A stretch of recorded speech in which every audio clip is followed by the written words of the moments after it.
Hey everybody, it's Professor Parish, and welcome back to English 122. This is Module 3, Week 3 of our classes. So, hopefully you all have had a really good weekend. I'm recording this on Saturday, so Father's Day is tomorrow, and hopefully y'all are going to get your assignments turned in for Module 2 by Sunday evening. But I wanted to go ahead and go over Module 3 with you. So, Module 3 you can see is open now. The assignments are going to be due on June 27th. So if I go up here to our Module 3 guide, you guys can see that as far as readings go, we're starting poetry, which I honestly like poetry. I know a lot of people don't like poetry, and I think the reason for that is that poetry is not easy. Poetry is not an easy genre of writing. A lot of people liken poetry to being the Michael Jordan of literature. And if you don't know who Michael Jordan is, he was a Chicago Bulls basketball player for the NBA. And he won like numerous championships. They did a Netflix thing called The Last Dance about him. It's really good. But I was a big Michael Jordan fan growing up. And so whenever I hear people say that poetry is the Michael Jordan of literature, I totally agree. And what that means is that just like how Michael Jordan, LeBron James, Kobe Bryant, they were the best of the best when it comes to being an NBA player. You can put Stephen Curry in that, whatever. Just like those players are the best at their craft of basketball, poetry is the best at literature. Poetry for literature requires the best use of words, the appropriate tone, and the writers of poetry have to know exactly what word choices to use and when to make them, depending on the rhythm and the style and the overall pattern that they're setting up. So it's really important that you have a good understanding of literature and understanding of what you want to do before you go and write a poem, because I'm sure we've all read bad poetry before. I know I've wrote bad poetry before, but when you read a good poem, that's when you know that the writer is truly a master of their craft. So our textbook has a lot of different chapters on poetry, and we're going to read the first couple of them. So on the Module 3 guide, when you click on it, the lecture video is going to be right under the weekly lecture video spot here. And then Paper 2 guidelines, I'll show you guys that in a minute. But the readings for this week, and so our readings this week are going to be reading a poem, listening to a voice, words, saying and suggestion, imagery, and figures of speech. And then there's a section on writing about a poem. Excuse me. So those are going to be your reading assignments due. And then due Sunday is going to be the short story exam, which I'm going to talk about here in a minute, your discussion forum, and at least 4 peer responses, your reading response, and your thesis outline for paper 2. So showing you the paper 2 guidelines, we'll look at those first. For paper 2, since it's on poetry, your guidelines, I'm going to zoom in on here so you guys can see it a little bit better. But the idea is that you have 2 options for this paper. And so let me get to where I can see these. So option 1 is going to be that you write your own poetry. You are going to construct 2 poems, and then you are going to compare and contrast those 2 poems, explain to me why you wrote them, what was the meaning behind them, and then you're going to use terms from our book to explain your decisions. So if you write a poem about your dog and you write a poem about, I don't know, college, then you need to use terms from your book to talk about those poems, like rhythm, like meter, like imagery, like symbolism, mythology, whatever terms apply from our textbook. And there's a lot, so you've got lots of options. You need to tell me why you chose to write about the poems that you did and what decisions you made in terms of constructing those poems. So it's kind of like you're showing me why and how you created the poems. Now, if you don't want to do a creative writing option for this second paper, you can do a compare and contrast, where you compare and contrast 2 poems from our textbook. And they can be any 2 poems as long as they're from the poetry chapters in our book. So those are the basic guidelines. As far as the formatting, the paper is just like with paper 1. It's at least 3 pages long. The analysis part of the paper, not including the poems, should be at least 2 full pages. And then it should be in an essay format. You will need to cite your textbook. You'll need to cite your textbook regardless, because you're either talking about terms in the textbook or you're citing actual poems. So you do need to cite your textbook and any other sources in MLA. And then you'll need to have that separate works cited page and in-text citations in your paper. As far as due dates, the thesis statement is due this coming Sunday, the 27th. Your paper draft will be due July 4th, and then you'll get to revise the paper if you turn in a draft up until July 18th. So you've got a lot of time. You've got some time to work on this paper, and I think usually this poetry paper is probably the hardest in the class. Maybe harder than the research paper for some, because writing about poetry is hard. And so this will be a nice challenge for you. But luckily, our textbook has lots of information about poetry, so you shouldn't have any problem finding terms to talk about these poems and to compare and contrast. And then the poem paper is worth 100 points, and the breakdown of that is here. So that's basically the guidelines for paper 2.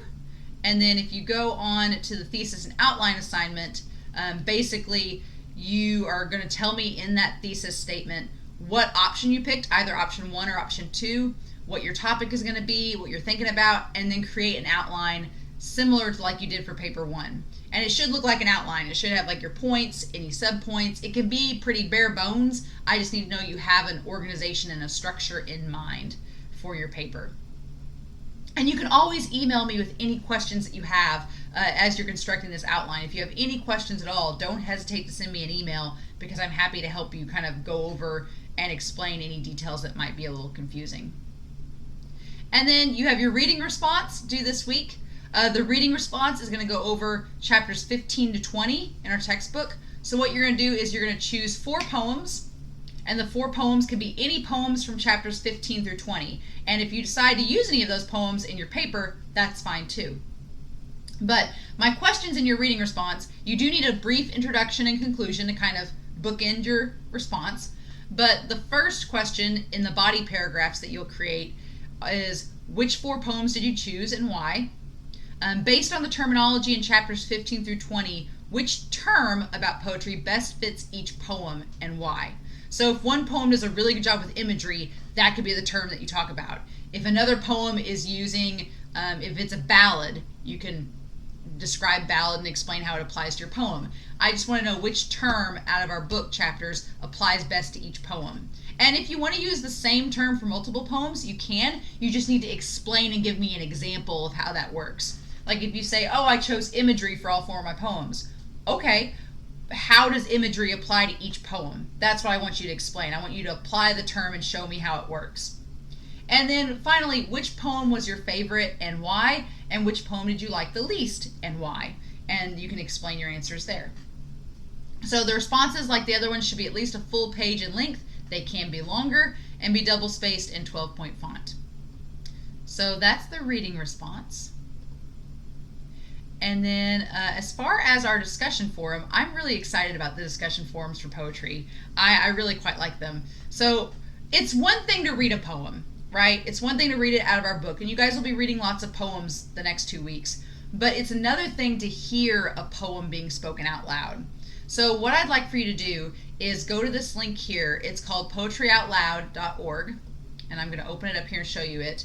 And so when you go to this website, you'll see a bunch of different poems. Like you can see Ice and Frost, Fire and Ice by Robert Frost. You can see Pied Beauty by Manly Hopkins.